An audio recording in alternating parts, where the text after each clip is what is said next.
Hey Beckham and Wando, I'm Jenna Zimmerman and you're watching East Cooper Student News. On today's show, we will be talking about 30 Wando students that got selected to be part of All-State, a performance at Winthrop University.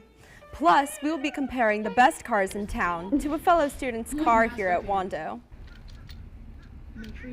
And things will get a little weird with Alex and Isaac when they showcase some, to say the least, very interesting events that take place in classrooms around Wando High School. It all starts right now on ECSN.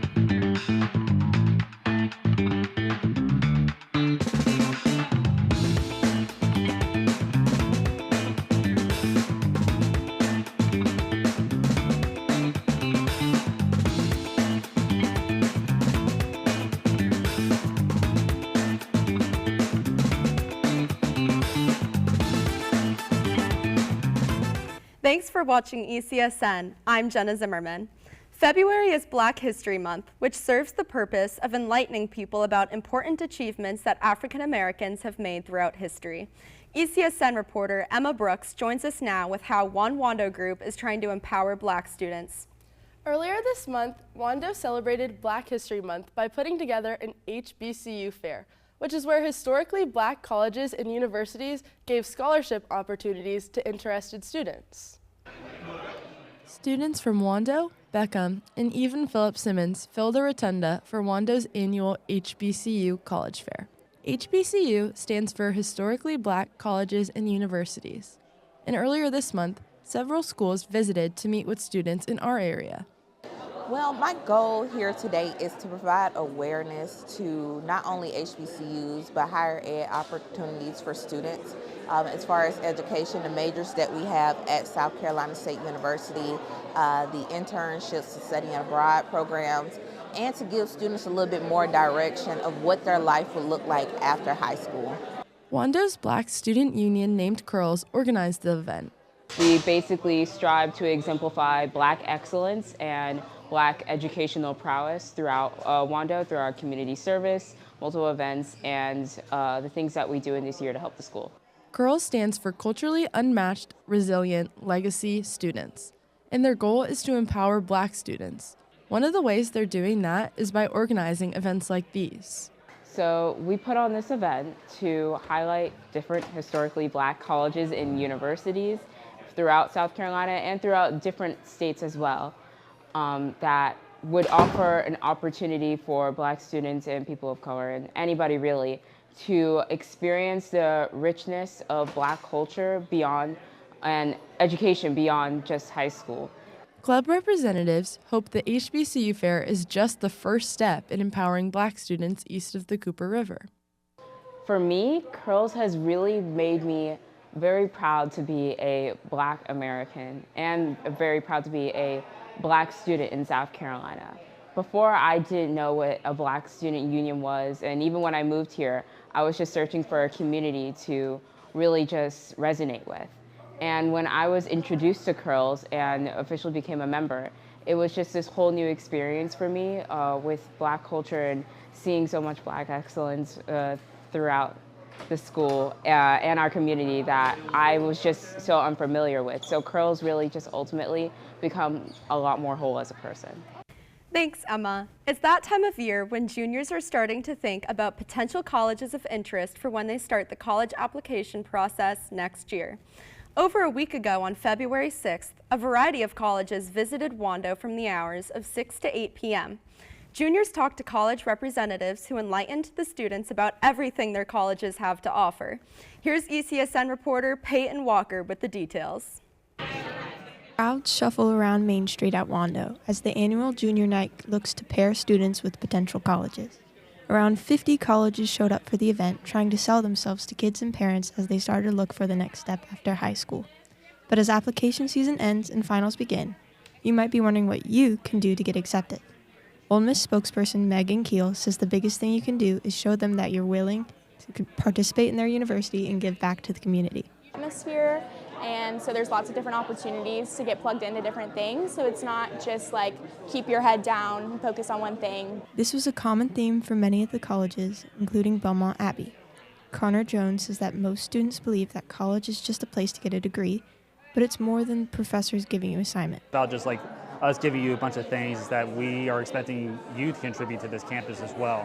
And I don't think a lot of students really think of that when they go to college, but we are expecting you to also bring a lot to our college and contribute to it. This not only applies to people who have been accepted into college, but also students looking for colleges. I know our president, when we have like open house, like admissions events and everything, something that he tells them, these are just, again, students who maybe not even applied yet, but when they come to campus to visit, he actually asks the students that we are asking you for something. We're asking you to come to our campus and bring your gifts and everything. All colleges are different, but one thing stays the same. It's never too early to start looking. Talk to your guidance counselor to find information about reaching out to different colleges. Reporting for ECSN, I'm Peyton Walker.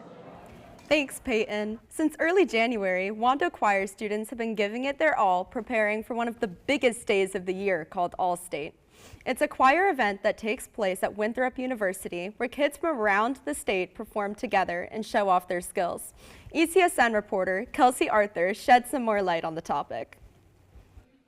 You're looking at 30 of the best singers in the state, and they've been working every Thursday morning to get ready. For the first time, All-Staters like Bella Burton, it's a pretty big deal.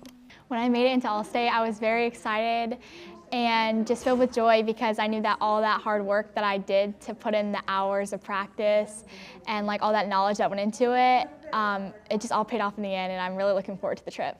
The trip she's about to go on will break up all the All-State singers into 3 subgroups.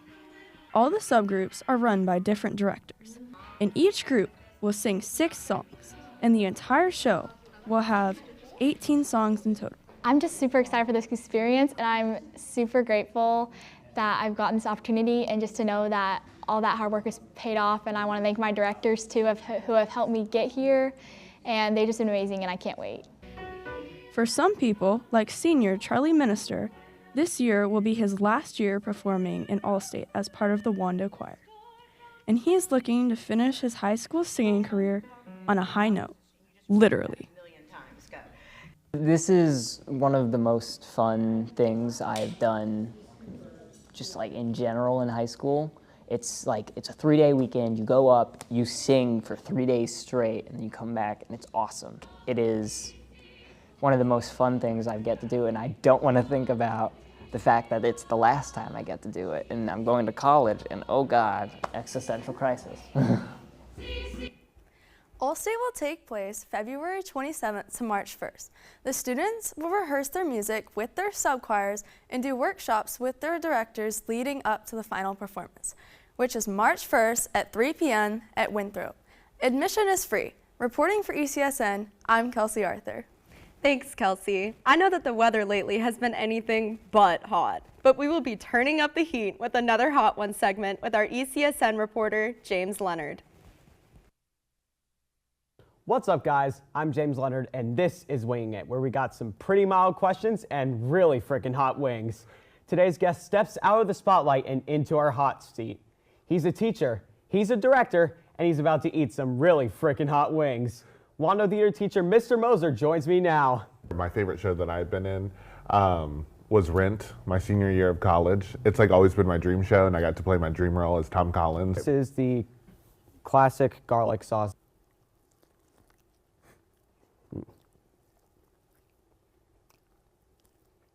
Oh, you're going in on that one. Mm-hmm. Oh, yeah. Right now, we're trying to, diversify all of our productions and kind of just stay in the zeitgeist of like what's going on. What's this one called?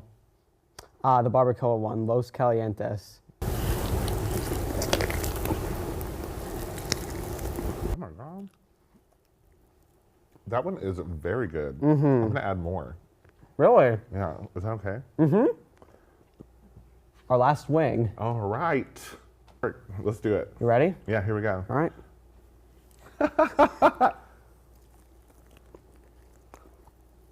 Mm-hmm. How do you feel?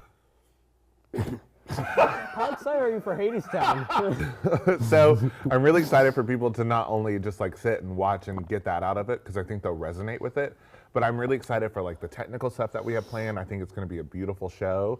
That was intense. Big thanks to Mr. Moser and to those sauces for reminding us why we stick to mild. Until next time, stay spicy, stay safe, and know your limits. See you soon. Give me more milk. Thanks, James. In addition to Hadestown, both Beckham and Wando Theater students spent a ton of time prepping for the Palmetto Dramatic Association competition. ECSN reporters Eva DeGroot and Scott Friend tell us how both schools spent their time preparing. Every year, theater students all across the state are putting on their makeup, building sets, and rehearsing lines in preparation for the South Carolina Thespians Festival. Wando's theater department took a one-act titled Country Gothic to the South Carolina Thespian Festival. I wanted something like country gothic that would speak to something dark so they could get that drama aspect, but it would also have some lightness to it. Give a little twist to the audience. The show itself is about 18-year-old Alfred, who travels to a strange remote town for his wedding and is met with a shocking surprise. Junior Ender Kellner played Alfred, and Ender is no stranger to lead roles as he played the lead in Puffs last year. It was my sophomore year, and I went there and we did my favorite show, it was Puffs. And I went, and the bus ride was fun. It was a short ride because it was over at Dreher High School.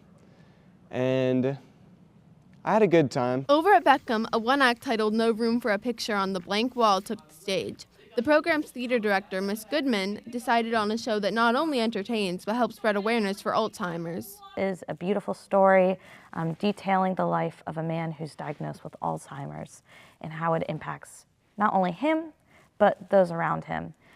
It's a really cool play, and my students have been able to do extra research outside of our theater class to better understand the topic and implement those different facts into our show. Both schools have worked tirelessly to get their productions perfect for last weekend's festival. We've been practicing and doing specific blocking and lines and stuff like that. I'm also doing 2 Thespi monologues, and I have my 3 rehearsals coming up for that.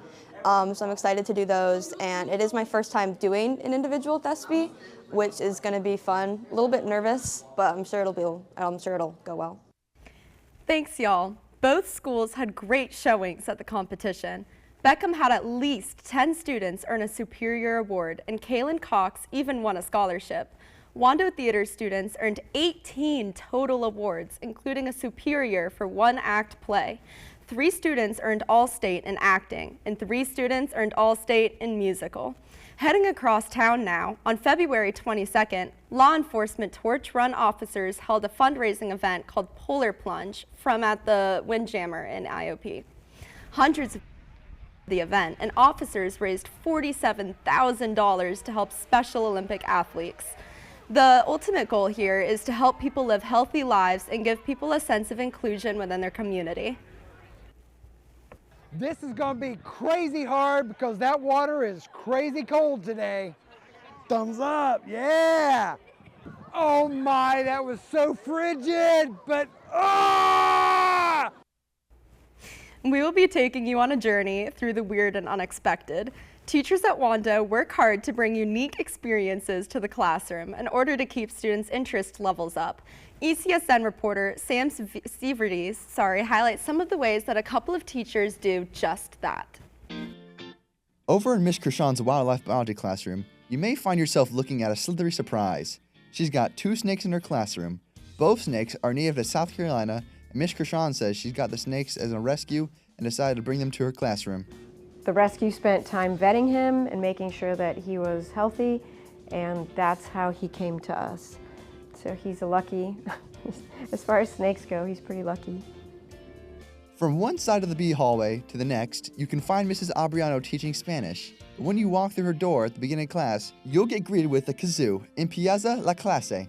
And a student has to run, go right there where there used to be the phone pockets, grab a kazoo that is theirs, and they blow the kazoo, and once the rest of the class hears that noise, then we clap and we get ready to start class.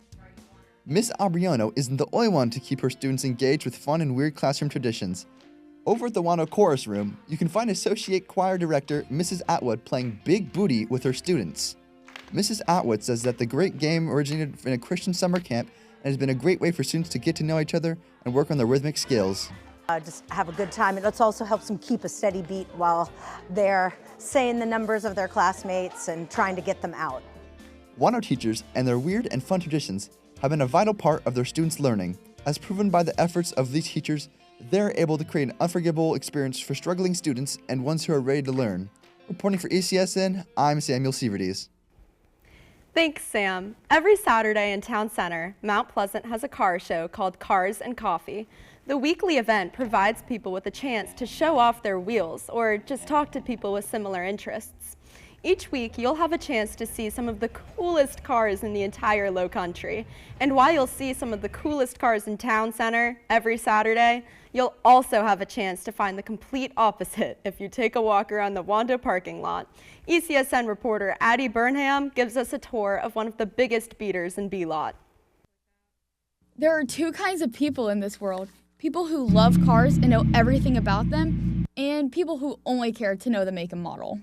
My car is a Hyundai Accent 2010. Today we are taking a look into a 2010 Hyundai with a 1.6-liter four-cylinder engine and a brand new 2023 McLaren Artura Tech Lux with a V8 twin-turbo engine. These two cars may look very different, but they both come with their expenses. McLarens tend to require a lot of upkeep, while Cassidy's car tends to be more problematic. The biggest problem with my car is the check engine light is always on, no matter how many times we bring it to the shop. Though everyone loves taking their car to the shop, some features are just too good to get rid of.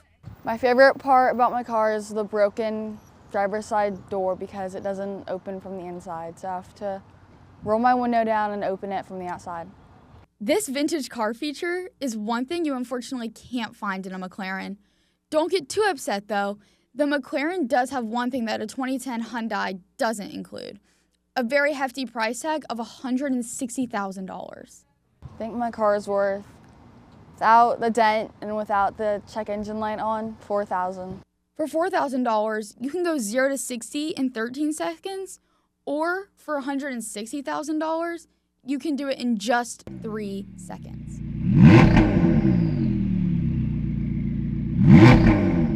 Reporting for ECSN, I'm Addie Burnham with Maria Francesca Pacone. Yeah, it's pretty nice. Thanks, Addie. Last but certainly not least, we have Fisher Bond cooking it up in the kitchen. Today, he is making a burger, and let's just say, he cooked. Welcome back to Fish Food. My name's Fisher, and I'm here to teach you how to elevate the food you can find in the school cafeteria. Today, I'm going to elevate the classic hamburger. Now, there are millions of different toppings you can put on a hamburger, but for my perfect burger, I'm using caramelized onions, green leaf lettuce, a fried egg, Gouda cheese, and the same burger sauce I used all the way back in Fish Food Episode 1. First, we start with the onions. Thinly slice half an onion and add to a pan on medium heat with a tablespoon of oil. Now the waiting game. This should take about 10 to 15 minutes of occasional stirring. Make sure not to wait too long so they don't burn and taste bitter. Before putting them on your burger, make sure to season with salt. Now it's time to drop the burgers. I always like to make my own patties, so I'm using 80-20 ground beef and forming patties that weigh about 1/3 of a pound. Start heating the grill to 400 degrees Fahrenheit and season the patties with a burger seasoning or salt, pepper, and garlic powder. Put the burgers on and cook for 3.5 to 4 minutes on each side. For the final steps, add some butter to a pan or griddle and crack in an egg at low temperature. Cook the egg for about 3 minutes, flipping carefully halfway through so the yolk doesn't pop. In the same butter, add your burger buns until they're golden brown. Now that all the ingredients are complete, let's assemble. We'll start with our toasted bottom bun, a bed of green leaf lettuce, our cheeseburger patty, a heap of sweet caramelized onions, our delicious fried egg, and to top it off, homemade burger sauce on the top bun. And that's how you elevate a classic cheeseburger. Thanks, Fisher.